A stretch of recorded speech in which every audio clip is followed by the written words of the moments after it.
One, clack. Welcome in one and all for another episode of Yeah Nah Hell Yeah, the monthly metal music roundup release. Damn, I'm bad at alliteration. I have a fat tongue. My orthodontist, the mouth doctor that does braces, said I have a fat tongue. Anyway, we are on the 1st of July, which means we have all of June behind us, and we're going to get into all the albums and EPs that came out in June that crossed my desk. And we actually have no delays. We're going straight into June. There's no latecomers this month. So getting first into it with Remains, Grinding from the Grave. Now, Remains are a Melbourne... I've always called them grindcore, but they're probably more death grind. Grindcore is a genre I'm very bad at labeling correctly. I don't get what makes grindcore. And my first note here, great production for grindcore. That probably doesn't make it grindcore. I've started an intro track. That's no good. But these guys are... I mean, it's weird to use supergroup when talking about local bands, but actually, you know, it's not wrong to call Remains a supergroup when you've got members of bands like Bloodduster, who, you know, are famous in the Australian metal scene and having their reunion this year headlining Blacken, plus Captain Cleanoff, The Kill, Fuck I'm Dead. Like, it kind of before my time, but the generation before me, they were the big names in the Australian extreme metal. And then, more my time is also the vocalist of this. It's the vocalist of King, which are one of Melbourne's best black metal bands. So yeah, an extreme metal supergroup from Australia, for sure. It is a very meat and potatoes album. It's high quality production. I really love that. I know that grindcore is meant to be underground, but, you know, it does get hard to listen to at times. Sometimes you do want something that's a bit more, I don't know, suitable to put on and just not have to put a, you know, condition of like, it's really good, you just have to look past the production. It's nice to get rid of that little asterisk. Lyrics are very immature and brutal. I've compared it to Deathclock there. You could also compare it to like Cannibal Corpse, or especially Corpse Grinder's solo album. With lyrics like songs like Knife in Your Skull, Kill the Posers, Drink the Blood, Hacked with an Axe. It's pretty straightforward what they're getting into. Start to finish, not a great deal of variation. It is this absolutely pummeling death grind. If you don't love it 3 songs in, which isn't much of your time because it is grindcore, you probably won't love the rest of the album. But 38 minutes at 16 songs. Yeah, I whinge a lot about longer songs because I've got a rotted attention span. So I'm a big fan of this. Starting off strong, Remains, Grinding from the Grave gets a hell yeah from me. Moving on to, this is the first one of Geordie's picks, Thousands by It's Acrylic. With a pretty little bow. And yes, first comment there. Geordie, is everything okay? This is some really sad boy, and we'll get into it, but also your other pick was a little bit sad boy rock as well. So I just want to let you know, we're here for you. We care about you. And yeah. As you can hear, if you're watching this live, apologies to VOD users, but it starts off as this very kind of like, I've written there, upper middle class white girl depression music. It is just really kind of basic, sad, melodic, it's almost like movie soundtrack type stuff where you're not really meant to hear the words. But later on, it gets surprisingly heavy, and when that kicked in, I'm like, oh, and it kind of stays like that. It peters out towards the rest of the second half of the EP, kind of maintaining that heaviness once it comes in during, well, really the second track. You know, it's only the first track that's really soft. But it does also keep this kind of soft pop sensibility, very emotive. There's a a very, I can't find the right word. I want to call it like transcendental or sparkly. It's very soft. You know, I think of waterfalls when I hear this. I'm not communicating the feeling correctly, and it's annoying me. But that paired with the heavier moments is what Sleep Token sounds like to me. So I feel like it could appeal to Sleep Token fans. I had that put there as a plus. Like, regardless of what I say, and my taste, Sleep Token are the next big thing in heavy music. You can, and I will have a whinge and be like, they're not metal. But they do fall into heavy music in at least some way, and, you know, you want to point the blame at someone, don't blame Sleep Token, blame Bring Me the Horizon. Also, they stole my Kirby beanie. Fuck you, Bring Me the Horizon. But yeah, I think it's sensible to be chasing that sound, and I think this is probably the first few drips and draps that we're going to see in a tidal wave of Sleep Token adjacent bands coming through the next generation. Because, I mean, they are just the biggest thing. Once you realize what their logo is, go down to a shopping center and realize that every alt kid you see has a Sleep Token shirt on. It's fucking mind-blowing. So yeah, good for them. For me, as I already said, I don't like Sleep Token. This band, I think, appeals to Sleep Token fans. You can probably take a guess where I'm putting it. But it's really interesting to kind of see how that scene's evolving, and that we are getting this heavy pop sound coming through, because that is going to be a big thing, I think. I'm putting down a bear trap, someone's going to step in it later. The music scene will shift towards Sleep Token. Bold claims that people would try and follow the largest band in heavy music right now. Tour of the Hunter, is this mostly metalcore, deathcore? I probably turn away from the core stuff. Obviously a lot of modern heavy music is that, so I include a lot of it, but my personal tastes are more in like thrash, black metal, a fair bit of hip-hop as well, branching away from that, punk. I've been getting into a lot of hardcore, but like you kind of more like Malevolent style hardcore coming up soon. So yeah, it's a bit of everything. Turnstile, Never a Month. Before this was even recommended to me, and this is Shaven Ewok's pick. Thank you, Shaven Ewok. I saw people talking about this online a lot and calling it church music, and I found that out fairly quick listening to this, especially in the first half of the album. Between the keys and the vocals, and it does come off as very kind of modern churchy. And yeah, as I said there are points where it's just hardcore riffs with like really soft pop vocals. Mumford and Sons core.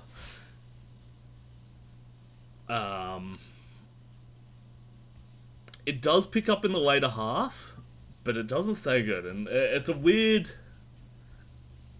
step, and almost kind of what I was saying on the last album as well, just a shift in the scene. They're probably following the trend in the right direction, but I've never really gotten into Turnstile, and I know they're a hardcore band, so like this is my first foray into them, and to have this thing that like could barely be called hardcore, and I put it there as alt rock because like I can't call this hardcore.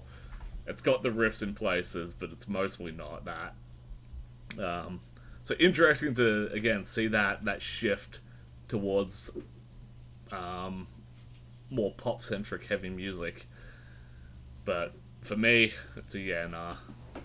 Honestly, I would never call them hardcore. Would you say then, Shaven Ewok, that this is like emblematic of their sound? Like if I go through their back catalogue, will I find more of this then? Because seeing like, I can see the hardcore origins. Yeah, I think it's there in some of the riffs. Like if we go to like Look Out For Me, I can see The previous album, yes. Before that is more hardcore. Alright, yeah. Moving on to another user pick. You guys front-loaded this this month. This is from Aussie 316. Lil Wayne, the Carter 6. Yes. Gotta remember my Star Warses. And boy howdy, of all the things that weren't for me this month, this was not for me. Again, it's not, like, from a purely objective standpoint, it's not bad. Production is good, beats are good, clear delivery, got a really good rhyming flow, but the lyrical content is almost, like, I'd call it stereotypical of the genre.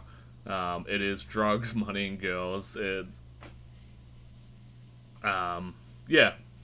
A lot of the rap and hip-hop I listen to is not that. Or it's that with, like, a tongue-in-cheek aspect. This is very just straight-face rap. And, yeah, that's not something I really listen to. It doesn't really appeal to me. It's also over an hour long. That is a slog. And yeah, nothing really insightful, witty, no great storytelling, nothing that I like in hip-hop or rap. So it's a yeah, nah for me. Moving on to Sunscourge, which is a fucking tough name. And this is why I like to put album art up as well, because it's a really fucking cool album cover. It's a cool logo. Veiled Occult Mysticism is a cool album name. And I think I first picked these guys up on I would have seen it on Instagram, but it was probably a TikTok originally. Blowing up on that.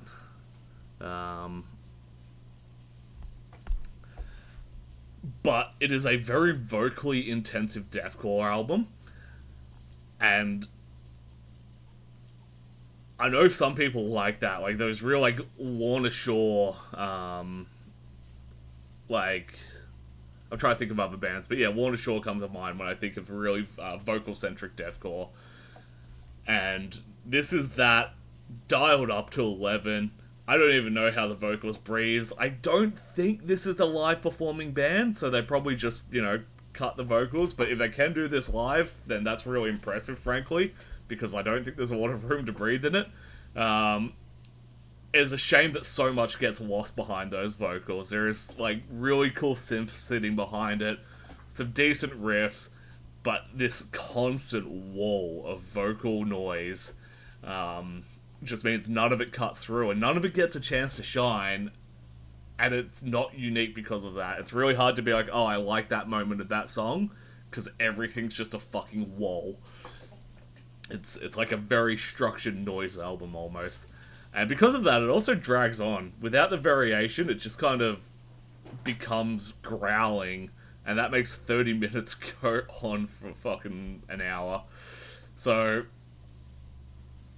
I think, yeah, the issue is that every bar of music doesn't need vocals. And I think the underlying issue is that deathcore has become very incestuous, and I've seen this happen with other genres that I love. I wouldn't say deathcore is a genre I love, but I'm seeing it happen in real time. In that, you had your first wave of deathcore bands who are taking inspiration from death metal bands, metalcore, other parts, and they're mixing it together for the first time. And then you have, like, your second and third generations, and they are creating deathcore where their only influence is other deathcore. It's the deathcore kids creating deathcore. And that's when it just, like, kind of... It can go two ways. It can either get super polished and you get the best perfect product, or it goes super tropey and you get the most unimaginative product.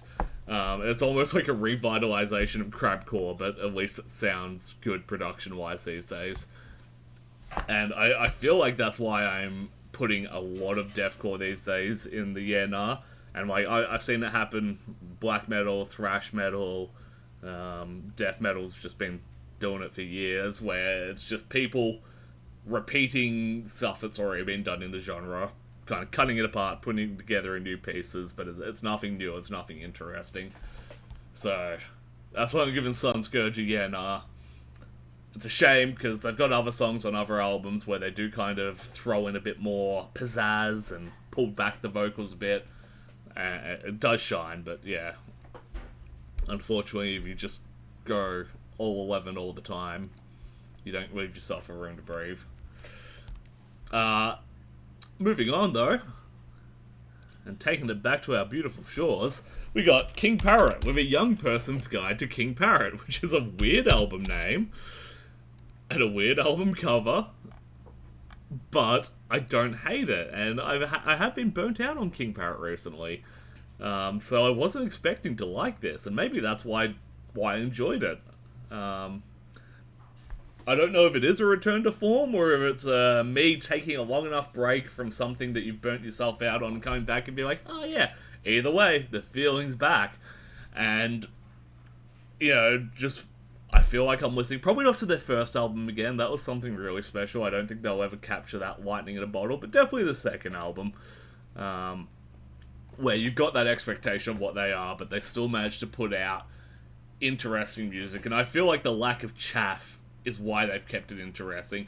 See that 10 songs, 25 minutes, there's nothing wasted in there. You know, they didn't, if they had a boring riff, they didn't include it, that's for sure. I've also listed the pit call in It's a Rort, but I've forgotten what that is, so I'm gonna chuck it on. Sadly, no lyrics yet on Spotify. Yeah, this got me, like, really, I guess, energized again, just to see a band that you loved when you were 18 put out another good album. It makes you feel young. And that's a really nice feeling these days. The older you get, the better it is to feel young.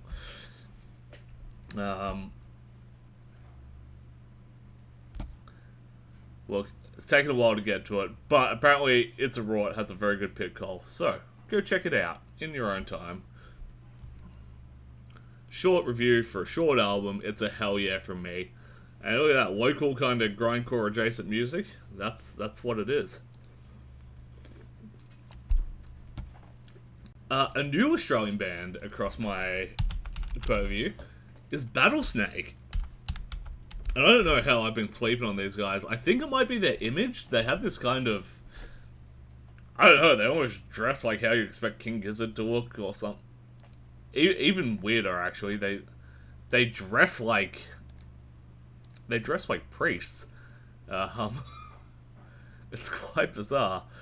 And they've got this beautiful mythos, which is, yeah, kind of a mix between, like, Christian mythology, where you get into all, like, your angels and devils and circles of hell and whatnot, meets Mad Max. You know, in Fury Road, where they've got, like, the V8 cult, you know, by our deeds we honor him.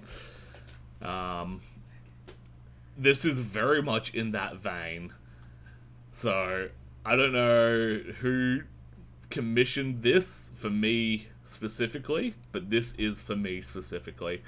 And outside of that, it's just big riffs, big hooks, like classic heavy metal revitalization, lots of old school flares, like the cool synths in like a real like 80s action movie soundtrack way.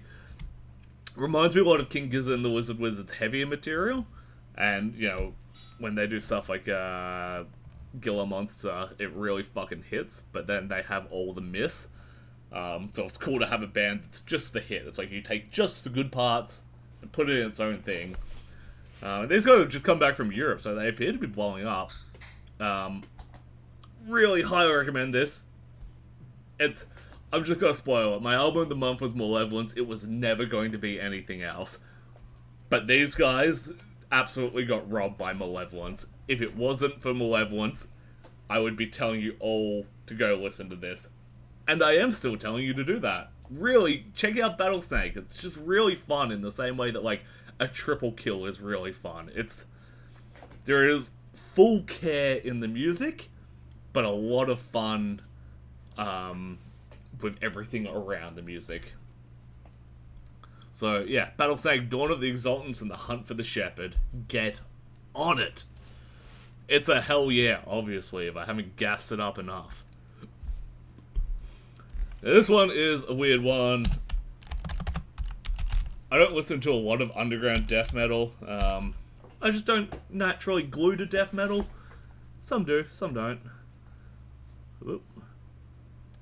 I keep typing Nighnacht when I try and search for this. It's Nighnacht. And this is their EP, Asking to Be Killed. again, like I said with Remains, it's very just when you look at the song titles, you know what you are getting. Asking to be killed, defiling your corpse, and then the weirdly I guess soft title, dealing with grief, but then chopping up the dead and in the woods at Halloween.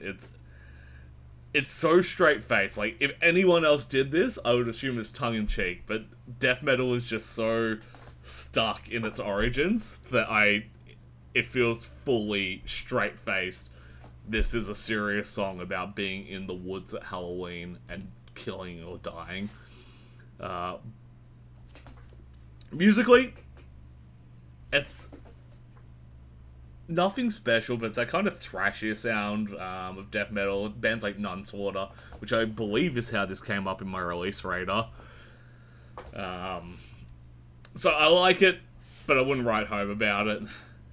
And then what captured it, what made this stick in my brain, I wasn't even going to include this. I was just going to push it to the side and move past it until I heard Dealing with Grief. Once you get really into your black metal to the point you're listening to stuff that's just not even good to listen to, you get to DSBM, Depressive Suicidal Black Metal, which has this wailing, shrieking, banshee vocals. And to hear that in a death metal album was like, it was kind of cool. It's not for everyone. Hell, it shouldn't be for anyone. But, Kidu, if you're out there, if you're watching, I know you're into the weird black metal. So yeah, for being short at 13 minutes, it's just an EP, for having some cool bits, some funny song titles, I'm gonna give it a hell yeah. I'm probably not going to revisit a lot, but it definitely piqued my interest and entertained me enough to stay with me. And speaking of the dead do not stay dead. Not with Naberus returning to our scene with their first release in God knows how long.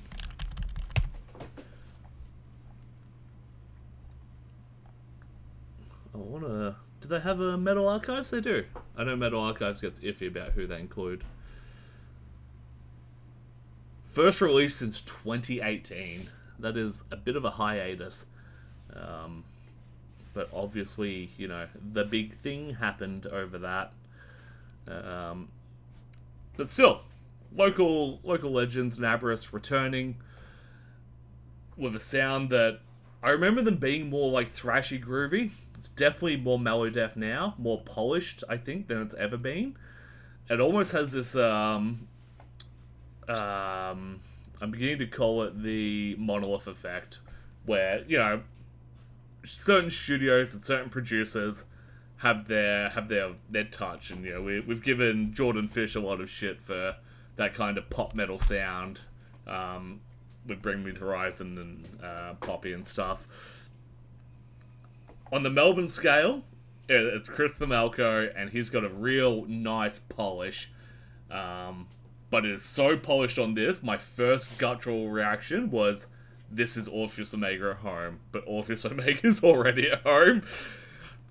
So it was almost a bit of do we need this? Is there a place for this? But the more I listened to it, the more like these other aspects started coming through.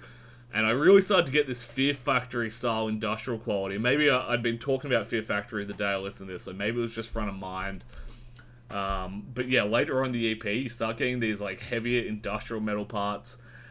And I think they should double down on that. I think that's a good direction to head in. Like, we don't have anything like that in the scene, even really in the Australian scene. I've always thought industrial metal is pretty lacking, and the people who are in it aren't the best, or definitely not the most enjoyable.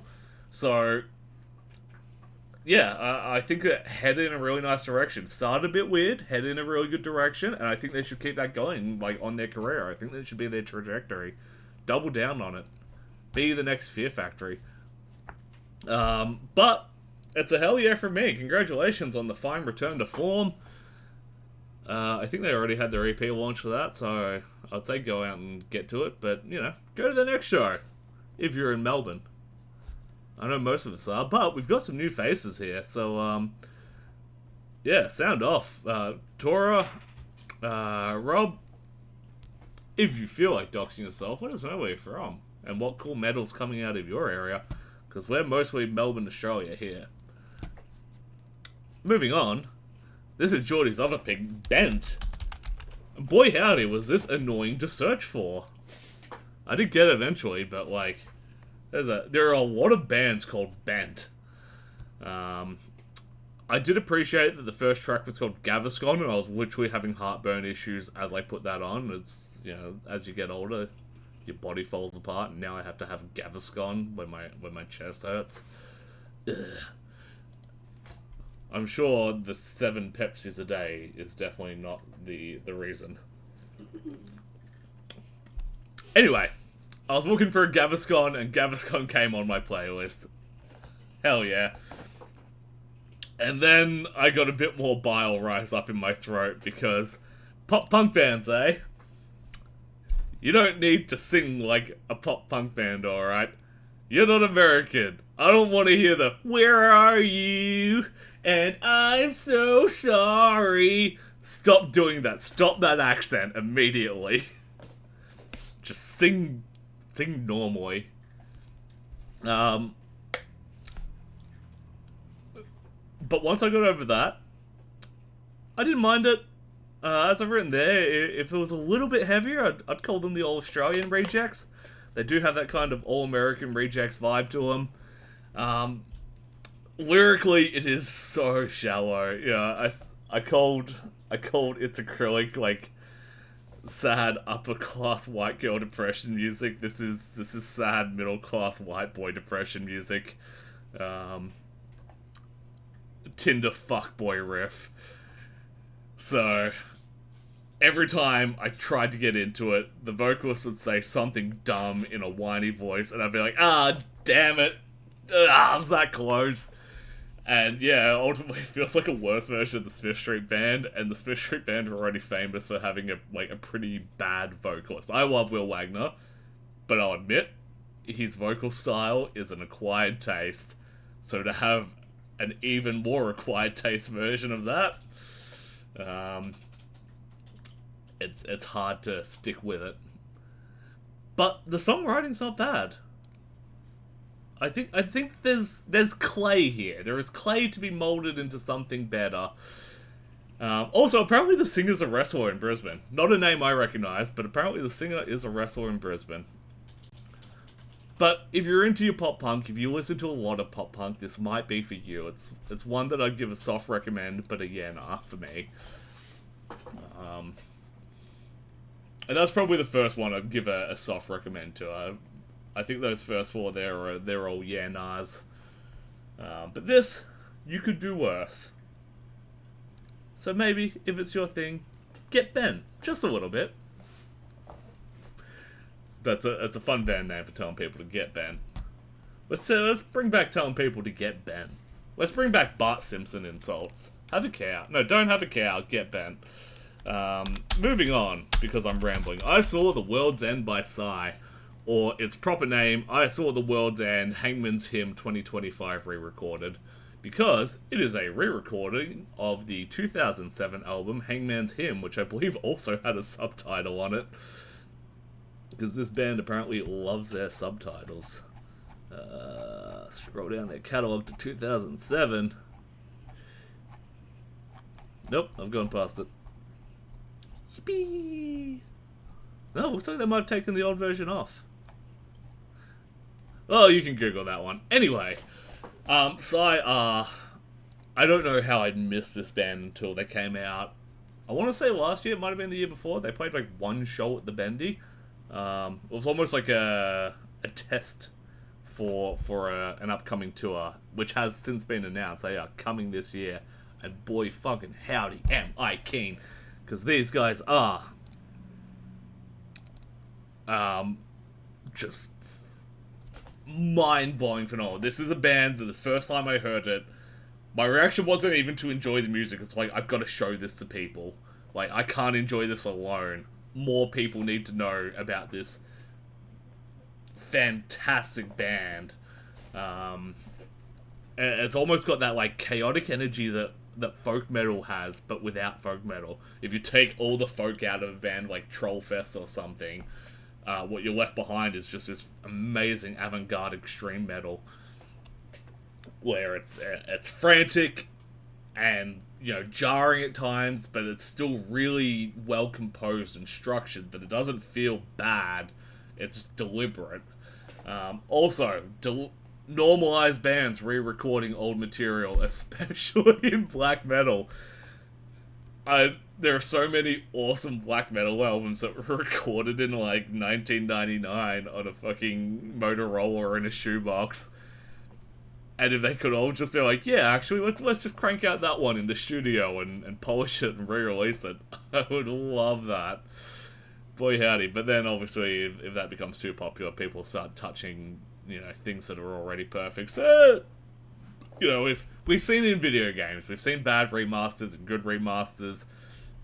Maybe we don't need that for music, but maybe we do need it for black metal. Anyway, Sigh. I can't over express, and this would also be a contender for album of the month if it wasn't a re-release. You know, I'm not the video game awards. I'm not going to give out awards to re-releases or DLC, but I will give out a strong endorsement to check this band out. Check out this re-recording, because it's so polished and it's so musically brilliant. And if you like it, buy a ticket to them on tour. Apparently they deliver live. I haven't had the chance to see them, but boy howdy. It's a hell yeah for me, obviously. I can't wax lyrical enough about how good Sigh are. And I'm going to open up the stream now and see if... Shaven Ewok, are you alright? You did make a Gangnam Style the entire time I was talking about Sigh.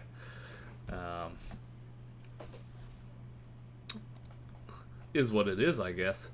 Also, welcome in Squishy Fish. Have we had visitors from Silly Goose Club? We haven't, but we have had 2 new visitors, which is really cool. So, thank you for them for coming in. And if anyone is hiding there, and have come in from Silly Goose Club, welcome in also. Coming back to Australia Shores, King Gizzard and the Lizard Wizard, because I get to talk about them 3 times a year, apparently, because fuck me, do they put out albums. They got a real shotgun approach to, like, ARIA awards. If you were just putting out albums, statistically one of them will win an ARIA eventually. This is I Saw the World's End. And boy, how I mentioned it when I was talking about Battlesnake, how I said, you know, they're kind of all the good parts of King Gizzard and the Lizard Wizard. This is the rest of King Gizzard and the Lizard Wizard. It's not their heavy stuff. It's their more hippie type stuff. I'm not going to waste a lot of time talking about it. It doesn't spark joy. It's not for me. It's a yeah, nah. Outergods, Dethroned and Devoured. And once again, this is one of the ones where I'm like, I'm so glad I put the album art for you, because what a visual feast. This is sick. And again, a really nice logo as well. Big ups for that. They list themselves as black metal. I'd call them more a black and tech. They've got this real technical proficiency to them that I wouldn't call black metal, and it's kind of lacking a lot of the...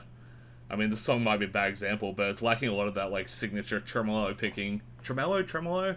Someone correct me on the pronunciation.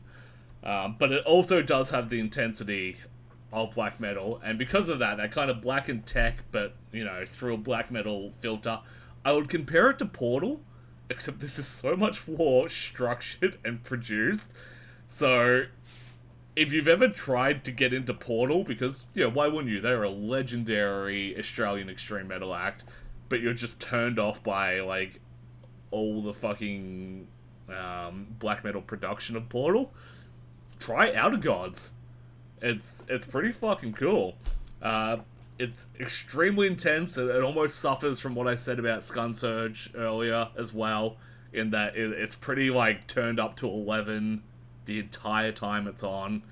There is proggy bits and fiddly bits. You just heard that solo, but again, that was layered on top of the intensity.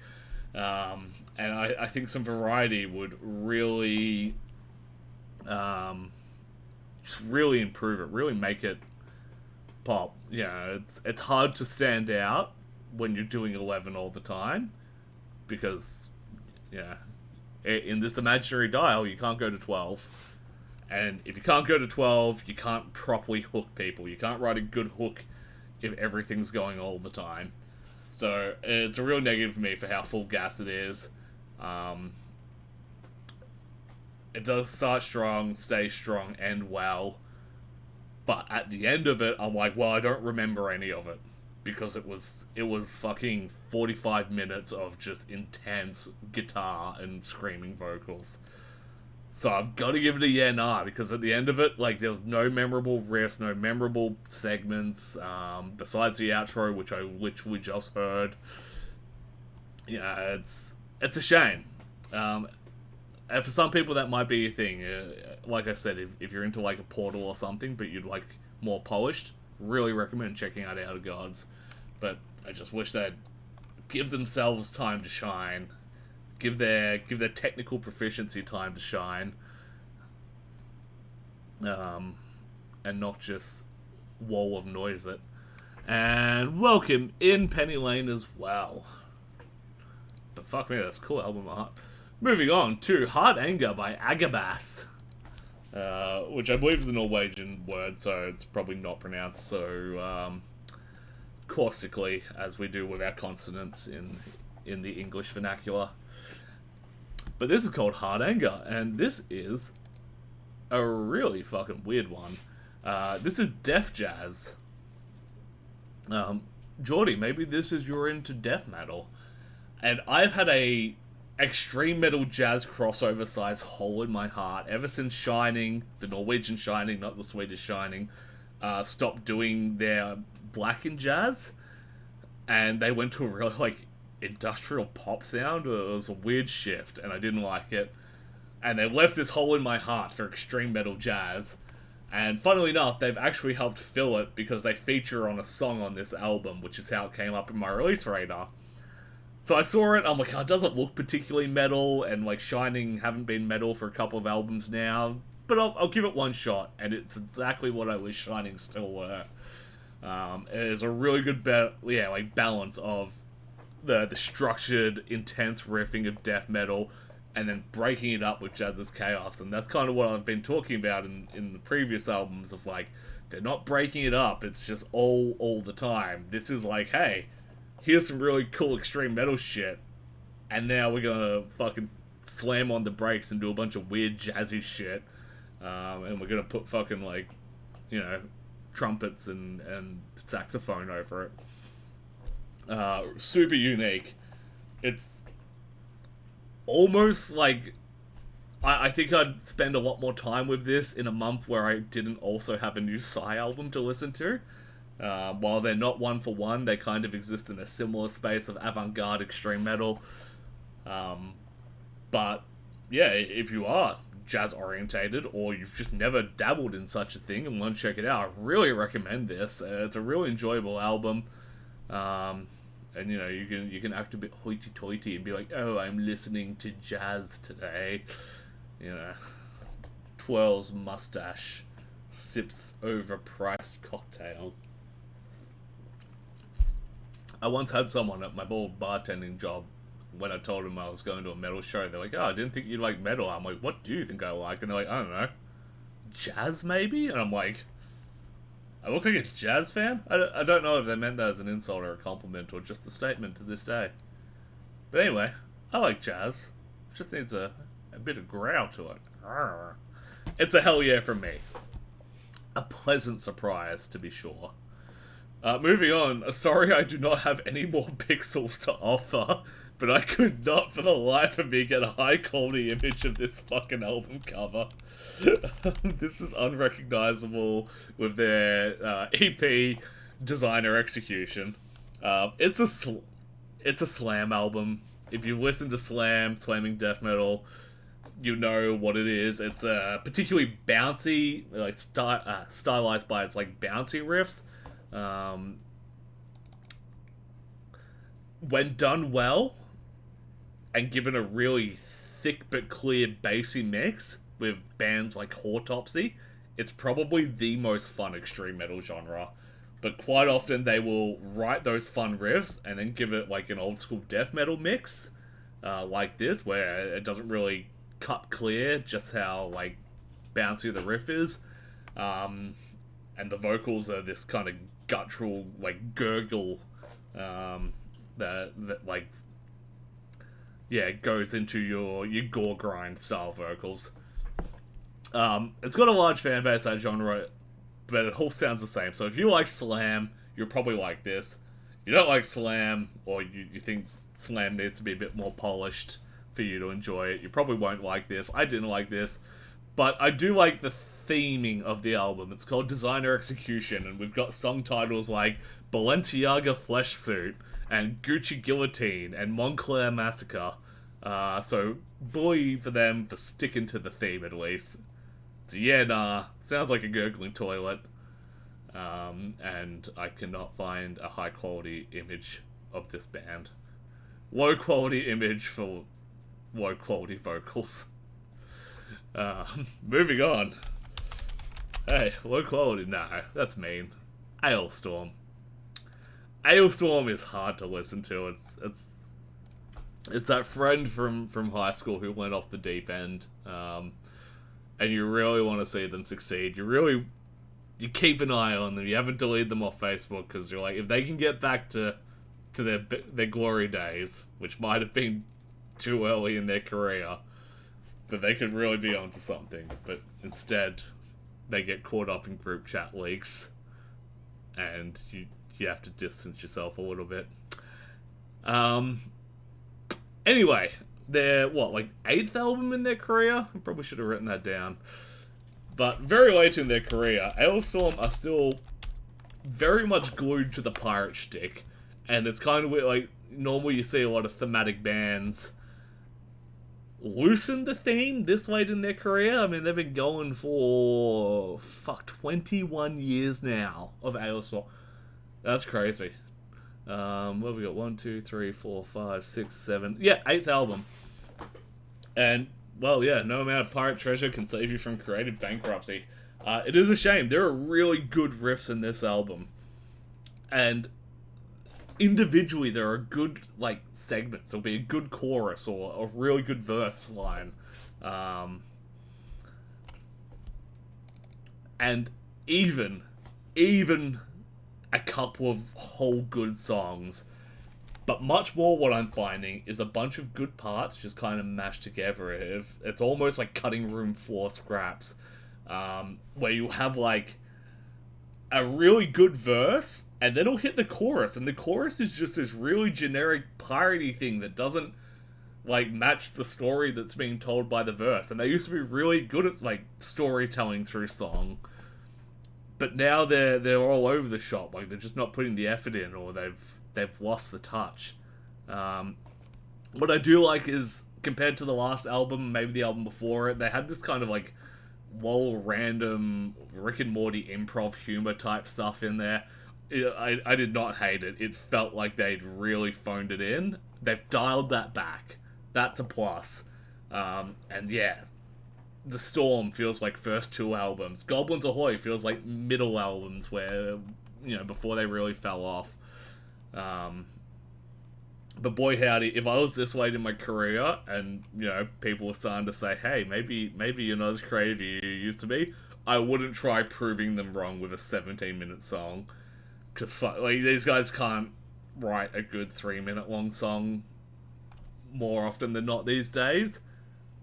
To end your album, to take up a third of your album with a single song that is just not very good, that's a bold move, and bold as in, male pattern boldness because you've been going on for too long. Maybe it's time to shave the head, shave the gimmick, pivot somehow. Take a break, take a hiatus. Alestorm's been going for 21 years and they haven't had a long hiatus in that. He's done other projects, but maybe stop for an album cycle. Take a full 4 years away from the band. Come back and see what you got. Or see if you feel like coming back. Because I think right now they're doing it for money. They're doing it so they can hit that next tour. The tours sell out. The tour sold out when it was on the same day as Download in Melbourne. Like, No, not Fest. Um, so, you know, maybe they're doing it for the money now, and maybe that's why it rings like you're watching Angry Video Game Nerd new videos in 2025. And he speaks about it pretty openly, where it's like, hey, this was never meant to be my career, but I've got a daughter in school now, so maybe I also have kids in school. Maybe they don't want to be doing this, but they need to pay bills. I don't know. I didn't like it. The flashes of what they used to be actually just kind of made me sad at the end of the day. So yeah, nah, from me. I really kind of don't want to talk about it anymore. It does feel like talking about a friend who fell off. Malevolence! Malevolence is really fucking cool. Malevolence is my album of the month and was always going to be, where only the truth is spoken. Very lucky to see these guys very recently when they toured with Alpha Wolf. And, fucked. Getting to see them open on an Alpha Wolf tour, like sandwiched between Alpha Wolf and Zucko, really just shows how in front of the pack they are. Obviously they're the opener because it was Alpha Wolf's tour, but like, in terms of the metalcore scene, these guys are just strides ahead of everyone else. And I don't see anyone else catching up, frankly. In that, you know, those bands were able to bring heavy, entertaining shows, but they kind of get a bit boring by the end of it because they don't, like, mix in anything else. Whereas Malevolence, they can do the heavy breakdowns, and they do. But they keep it interesting. They write good riffs in between the breakdowns. They've got these really awesome vocal hooks and, like, not only vocal hooks, but entire verses and choruses that you can sing along. And what I really like about this, and I've spoken to Connor about it a fair bit as well, because he's also a diehard, is that they did not try to recapture any of the previous Lightning. They've gone and they've made new Lightning and bottled that instead. And I was really worried about that, because, you know, sometimes a band will write one good ballad and think they need a ballad on every album. And I was really worried they'd try and recreate the magic of Higher Place or something, and we'd get a slow ballady track for the sake of having another one. But they didn't. They didn't try and redo anything they've already done. They moved forward. They did cool new stuff. I've really got no faults on this. It is such an enjoyable album, start to finish. I think if you're into heavy music at all, you can probably enjoy this. It's got those hardcore breakdowns. It's got kind of groovy Pantera style riffs. Yeah. It's a real crowd pleaser, I reckon. Yeah, crowd pleaser. Highly recommend. Cannot recommend higher. If you like working out, peak gym material. If you have an important meeting coming up and you're nervous, peak rev up material. Like, whatever thing you're afraid of in life, this will have you convinced you can get in there and beat it to fucking death with your bare hands. Business meetings, heavy lifting, talking to girls, whatever stuns you, these guys got your back. It's a hell yeah from me, obviously. Moving on, keeping a bit heavy, but moving into a heavy rap artist with Xanakin Skywok, which is a name I fucking love.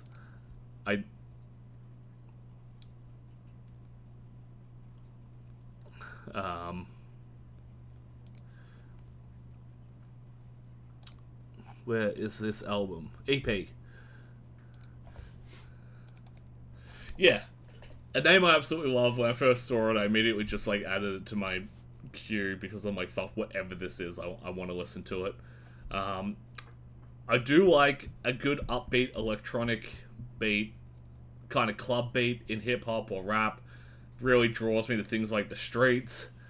The, like, yelling, almost screaming rap style is something I have enjoyed him doing in the past. As you can hear in this, though, if you're watching live, and if not, check it out if you're watching the VOD, is that, like, he's pushed the vocals to the back. It's this real kind of echoey background noise with the beat taking the forefront. Which, in this one song, Biscotti works, but for the whole EP, I don't know, it's almost like he's not happy with his own vocals or his own lyrics or something. You know, why would you do that if you're proud of your work. It's almost like a remix album, but it's not a remix. These are all original songs. So I'm just confused why I do that. And yeah, ultimately, past songs, singles, mostly singles, not so many EPs or albums in the past, have had like earworms that make me want to put it back on, and they dial up the intensity of his vocal style to really hammer home the earworm, whereas dialed down, nothing really notable. It's hard to enjoy unless you really like the electronic beats. It's a yeah, nah from me. A shame. I'm going to keep an eye on him. I'm going to still listen to his other songs that I really like. But this one's a no. This one, Black Majesty, almost just missed my radar completely. I think I got it through a sponsored post on Facebook, because I lost my Facebook account a year ago this week, and I've lost all the bands I used to follow and stuff like that. I still haven't got all of them back, but Black Majesty came up in a sponsored post. I'm very happy. I saw these guys open because I won tickets to see Tim Owens, who was once the vocalist of Iced Earth, and also once the vocalist of Judas Priest. This guy's like session vocalist for like 17 bands in the heavy metal, power metal sphere. And I believe he also... Was it him who got arrested at the fucking January 6th thing in America? Or was it the other Iced Earth cunt? I think it was the other Iced Earth guy. Yeah. Anyway, funny things. Black Majesty, though, they opened the show and instantly hooked me. And I feel that like they're a bit of a hidden gem. There are some scenes that just don't... John Schaefer, thank you, Keel. Yeah, there are some scenes that just... You go to their shows and you don't see anyone you know in the metal scene. Whereas, like, you know, I can go to a Triple Kill show and then go see, like, Mammoth Throne, Hybrid Nightmares, other bands I see. And there are people from those crowds, even though you got, like, melodic thrash and doom metal and black metal, there's crossover. I see the same faces. And then you go see, like, a Black Majesty show or something in our power metal scene, and you're like, who the fuck are you people? Where have you been? And because of that, you've got these bands like Black Majesty who, you know, again, they're on their 8th album too. They are a long-running Melbourne band. And they have this hidden gem-like quality where people don't know about them. And I think as far as power metal goes, these guys are probably the peak of this showing scene. They're probably not as good. Like, I'd put them one tier down from, like, a Blind Guardian, but as far as the metal scene goes, I think this is the peak. The only thing that keeps me from, like, really investing in it is, and I've said this a million times before, I like cheesy power metal. I like early Dragon Force. I like Glory Hammer. I like songs about dragons that know they're about dragons. Whereas Black Majesty has always been a very straight-faced power metal band, like your Blood Guardians and stuff. They're following in those footsteps. They're not trying to... They're trying to take the art seriously. It's also an hour-long album. I know that's kind of typical for the genre because they are typically very musically talented, and you can hear that in the guitars if you listen to it. Like, these are people that might use the word virtuoso to describe themselves. So there is that kind of crossover of power metal and prog metal for longer songs filled with really technical segments. Not for my taste, but definitely for some. So if you're into your more serious power metal and you have not come across Black Majesty, get on Oceans of Black. I also like when an album title fits the band name, like Black Majesty, Oceans of Black, Triple Kill, The First Kill. I don't know, I like when things are thematic like that. It's a yeah no for me personally. I won't come back to this because it is that straight-faced power metal, but it's one of those yeah no's where I'm like, not for me, but I really recommend. If that sounds interesting to you, check it out. Moving forward, Japan hardcore ISCREAM Neverground. These guys became a little bit social media famous because they've got a song about learning how to two-step, which is called Two Step 3 Fun for Allowing Re-Step. And on this new album, Making the Ground, they've also got Two Step 3 Fun for allowing Broken English version. Who would have guessed Broken English? First impressions was like, and I guess they're a hardcore band, an underground Japanese hardcore band. The production could use some polish. You get over it really quickly, though. It's just, in this modern age with so much high-end equipment and tech being available to bedroom producers, it's hard to forgive. Unless you're doing it stylistically, it's hard to forgive. But it's a really fun melodic hardcore album. It's got electronic and J-pop flares. Definitely some, I guess J-rock tropes, songwriting tropes of these, really pop melodic choruses. Which, as a weeaboo, I hear, and I'm like, yeah, kind of that anime opening chorus. That I'm sure if you've seen anime, you've seen or heard a million times too. But it ticks all the right boxes. It's really great energy. It's fun, bouncy, intense. They're clearly not taking themselves too seriously, if you couldn't tell by how bright and cheery everything is. And, they've got song names like Dive Mosh Controversy and Radical Crazies, Coming Going, oh yeah, Scar Dance, Fiving Sixes, and Broken English version of their biggest song.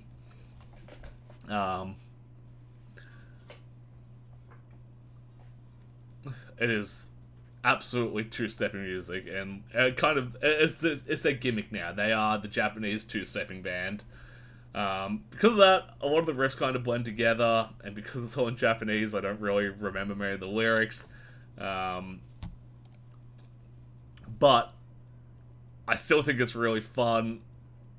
It's saw an interesting article in the Discord today about, well, not an article, a LinkedIn post, about music that you listen to versus music that you could just kind of have on in the background.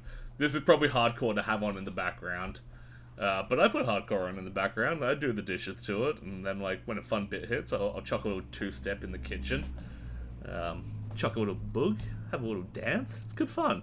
Don't take life too seriously. Moving on, Norman Sann. My take on this. This guy, I don't know how he hit my algorithm, but it has been a pleasure. Because he's such a good rapper, and he puts out so much content. So this is his new EP, my take on this.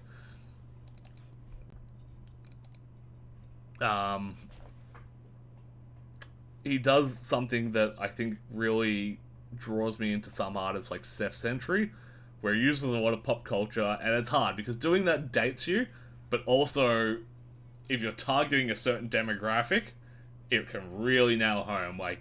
I hear this, and I'm permanently glued to it, because I'm like, this guy gets it, because he grew up in my generation, and consuming the same content. He throws in, honestly, a lot of references to Dragon Ball Z. I'm like, I grew up on Dragon Ball Z. I get this.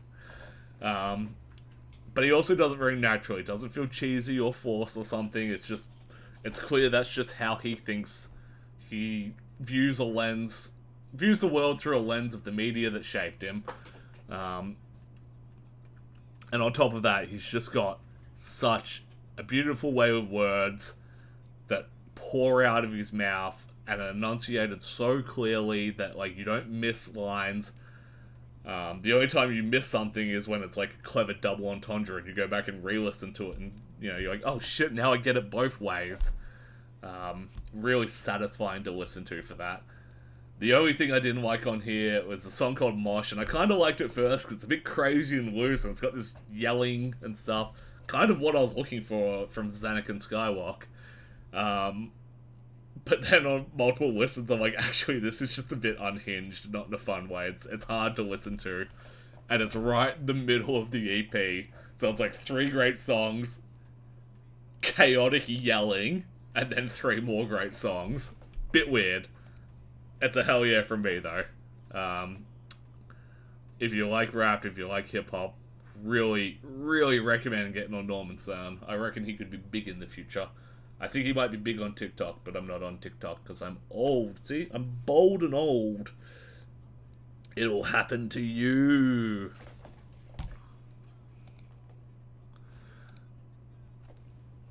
Moving back to Japan, Isiliel from... Sorry. Moonbow Rebellion from Isiliel. Japanese gothic metal. I was lucky enough to see her perform live on my honeymoon because she was headlining a show that my favourite Japanese band, Helldump, were performing on. Japan has this awesome thing with... they do mixed lineups. It's super common there. So we went and saw a gig because we wanted to see Helldump, who are like a kind of melodic thrash band through a lens of like Gua, but cyborgs instead of space monsters. They've got all the costume gimmick and stuff. It's really fun. But on that lineup, along with this kind of, yeah, like Gua meets Kiss melodic thrash band, was the opening band was like post-hardcore black metal. If you've heard Underoath's first two albums, think like that. And then a slam band, and then the headliner was a like gothic metal band, you know, almost like Evanescence but more metal. Really weird mix. Had a great time though. Super fun show. Roof was really low. Kept hitting your head when you went to the toilet. And this is a solo career of one of the girls who is in Necronomidol. Necronomidol. I think that's how you pronounce it. And I believe that was her debut album launch we went to. So this is her second album, I think. Don't quote me on that. And maybe it's because I've seen it live and that's how I got introduced to it. Because gothic metal's not my thing. I wouldn't call myself a goth ever. I don't get goth culture. The fashion's cool, but I don't get the culture and I wouldn't compare myself to it at any point in time. However, the vocals sound lovely. Gothic vocals always sound lovely. It's just not my thing. Behind it, though, is backed up by some really good songwriting, instrumentals, really fun riffs. Maybe not fun.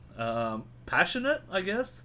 When I say fun, I think bands that are really upbeat. It's not that, but it's really enjoyable. Maybe it is more comparable to those power metal, like Blind Guardian riffs. It is difficult to get into music like this, clean vocal music, when you don't speak the language. I'm a big lyrics guy. I know people who watch this are not lyrics people at all. It blows my mind to have friends who just do not listen to the lyrics of songs. But then we gravitate to all the same bands. To share a favorite band with someone who likes nothing that you like about them is a wild experience. But just the joys of having so many friends in the scene. And the joys of good music bringing people together. Who are, you know, so differently minded and getting to share your thoughts with people who think differently to you. Anyway, waxing lyrical about how much I love the scene and my friends. I think what I really liked about this as well is that those Japanese tropes that I was talking about, that pervade most Japanese bands I listen to. Like, even when I listen to something to Helldump, they'll still occasionally hit the big soaring vocal chorus, because that just seems to be something that's really ingrained in their music, you know, from their pop rock through to their heavy metal. Whereas this doesn't really do that. Or if they do, it kind of mixes in with the soaring gothic female vocal style anyway, so you don't really pick it up as much. But also, the songs, yeah, they're just really structured in a way that's interesting, engaging. They stay dynamic, they're longer songs, you know, we're looking at 3 to 5 minutes. But they don't get boring at any point.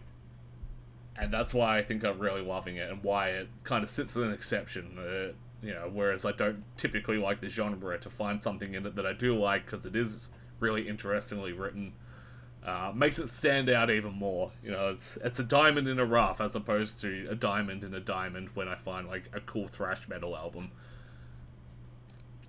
So, it gets a hell yeah from me. Really recommend checking it out. Moving on, and boy howdy, another great album art. Can we just go back one?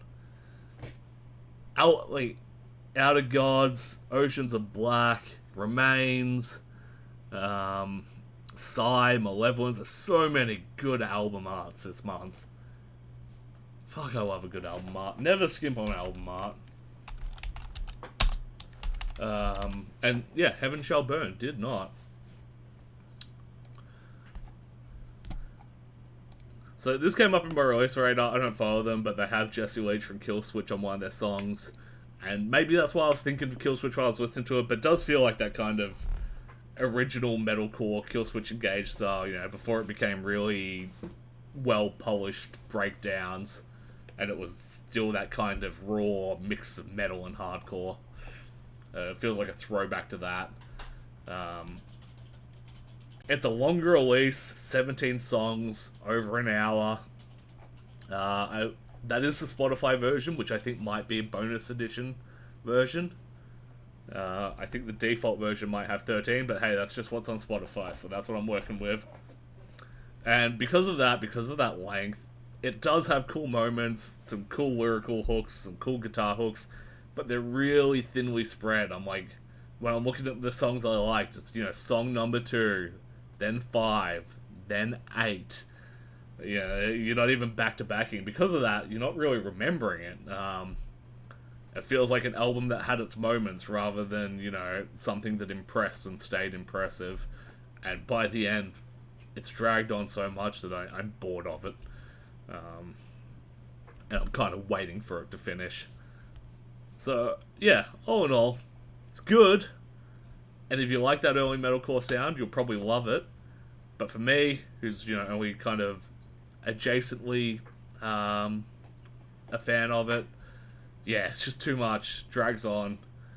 I think it could have been a lot more concise. I reckon you could have left a bit on the cutting room floor and had something a lot better. So it's a yeah, nah from me. We're filling up. If we get one here, it's going to be really nice and symmetrical. So let's hope this next album is a banger. Dirty Pagans, Forever High. Oh, I wanted to love this album. I really wanted to love it. And I liked it. That's the problem. I wanted to love it, and I liked it. I saw these guys, they played with Night Flight Orchestra on the show that Triple Kill played as well. And they're really impressed. I bought some merch, and I'm like, yeah, I'm going to keep an eye on them. Jumped on their socials. And I've listened to their singles and past material. I'm like, yeah, this is pretty cool. And then the album came out. And the first thing I noticed is, like, 4 tracks in, I feel like each track did something different. And not in a good way. Not like, oh, you know, they're keeping it stylistic. In a way where they hadn't decided what they were doing. It comes off as really, disjointed, lacking of cohesion. The vibe not flowing from song to song. The vocal style changing from song to song really throws you out of it. And again, all of them good, none of them perfected. Jack of all trades, king of none. And it kept reminding me so much of Grand Magus, which is one of my favorite metal bands. But then because of these, like, I'd almost call them, like, lack of experience, mistakes, it pulls you out. It's like, oh, this is just like Grand Magus, I love it. And then they'll do something wrong, like something will not flow in a song, or it'll be a change that's a bit clunky, or they'll introduce a vocal style that hasn't been there and it's not polished. And you're like, ah, shit, I'm out of it again. And then you kind of get into it again, it's like, ah, I'm out of it again. And because of that, I just feel like it could have had more time in the writing and demoing stage. Like, they should have taken this to the studio when they did. There's great material there, but it needed a lot more. Not even polish. It needed more work done before you even polished it.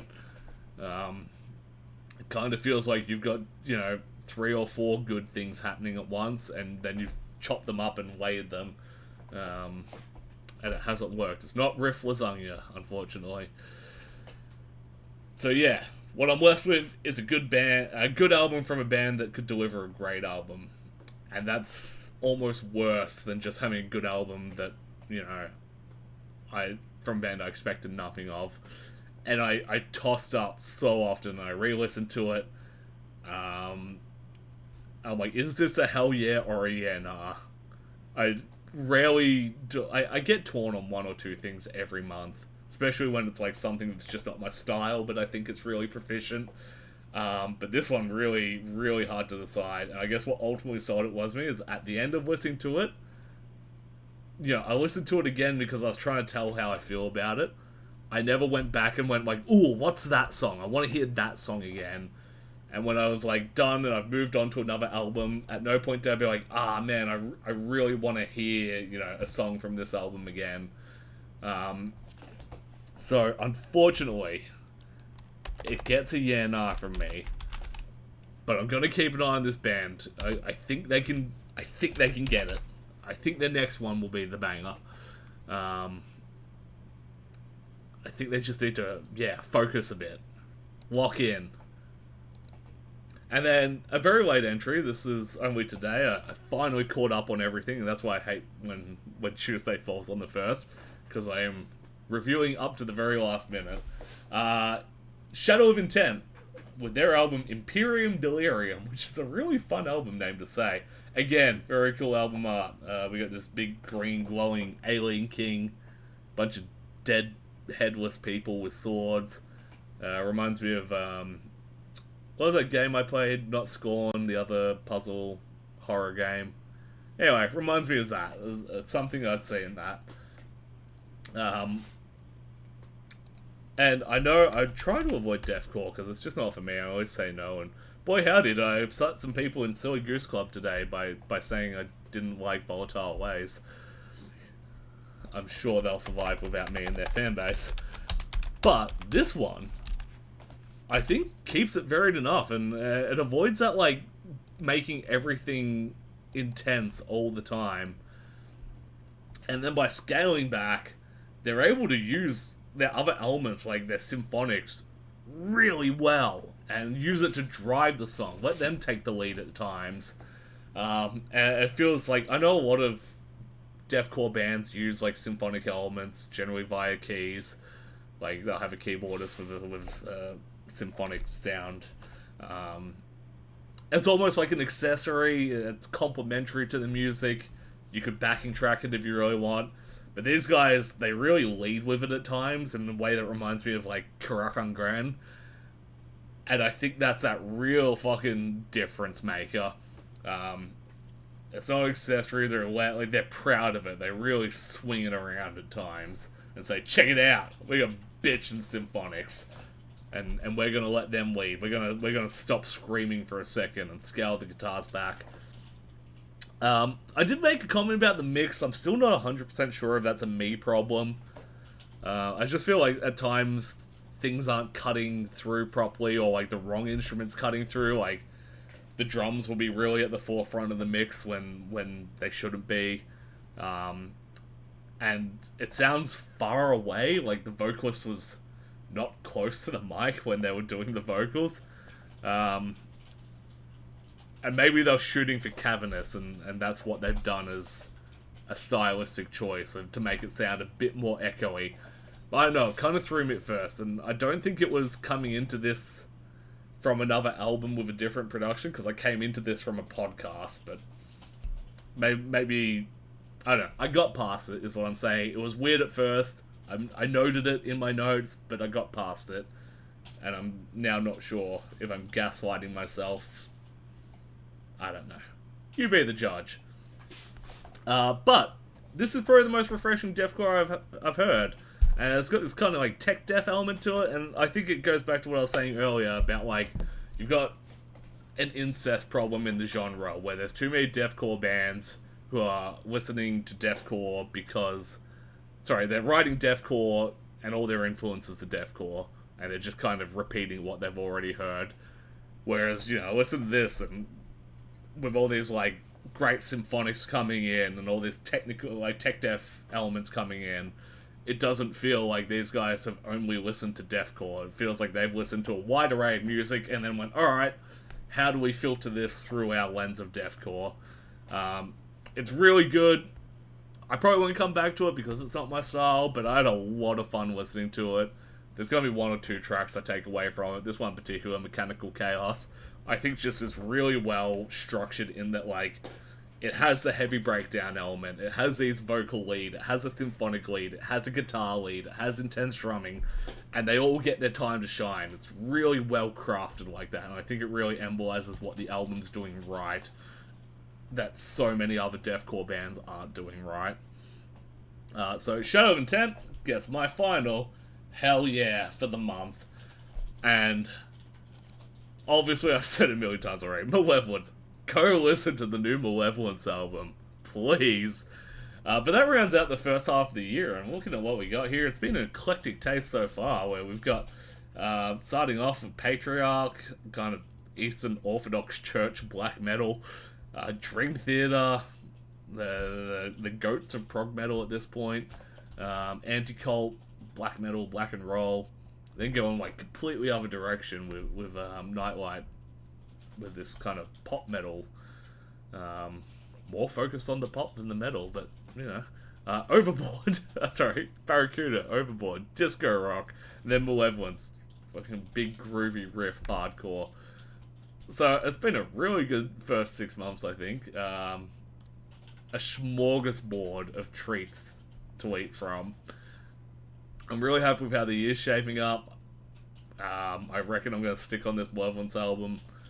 But hey, there's 6 more slots. Something could dethrone it. Something could be my album of the year in 6 months' time. Who knows? That's the joy of it all. I haven't got much recorded coming July. Alice Cooper is putting out The Revenge of Alice Cooper, which is the return of Alice Cooper the band, rather than Alice Cooper the solo artist. If you know your Alice Cooper lore, there was a band before the solo. And Gua is putting out The Return of Gorgor, which modern Gua, stinky, but I go in with hope in my eyes. I'm not expecting much. But, what about you fair people? Have you been listening to anything good that I've missed? Scrolling back up to where I left off. Jolly Lloyd Boy, Def Jazz. Get on the Def Jazz. Highly recommend it. You're just making up genres now. All music is made up when you think about it. I'm very smart. Also, I don't make a K-pop joke, you notice. I make a fantastic Super Clovey Portal video game reference and you let it slide. Oh, that's what the album is a lie, man. I saw the comment. I didn't know what you're referring to. Yep, sorry. Unrecognizable is right. Yeah, need more pixels. Keel, should Alestorm lyrics really be taken seriously? You go back to their earlier material, they've got some really serious stuff in there, like, I feel like you've come into the band late, if that's your viewpoint, but if you go back to, like, first album, stuff like Pirate Song, which is, you know, about, like, going down after all your friends have already died, and you know, they've got songs about, yeah, like, really reflecting on the life of violence and how it brought you nothing but more violence, and at the end you're alone.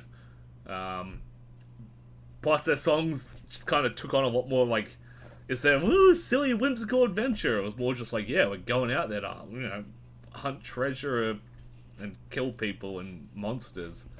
Kind of before even the monsters came in. Alestorm, first 2 albums, pretty serious. And then Back Through Time happened, and that's the real jumping the shark, but, you know, jumping a shark can be pretty cool.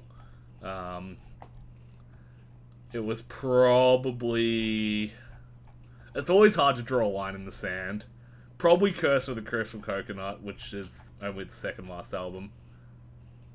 Oh no, sorry, I forgot about 7th Realm. Yeah, Curse of the Crystal Coconut's probably where I draw the line in the sand. I'd say they really fell off. Probably say No Grave But the Sea is the last good album start to finish. In my opinion.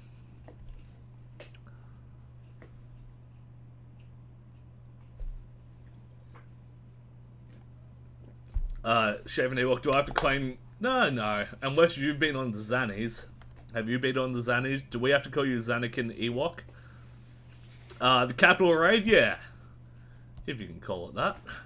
John Schaefer. What a fool. And yeah, that LinkedIn post was something silly.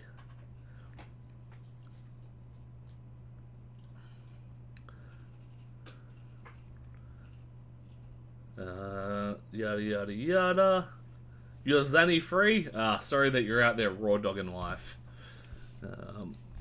But hey, that's me done with music. Thank you everyone for stuck around for the segment.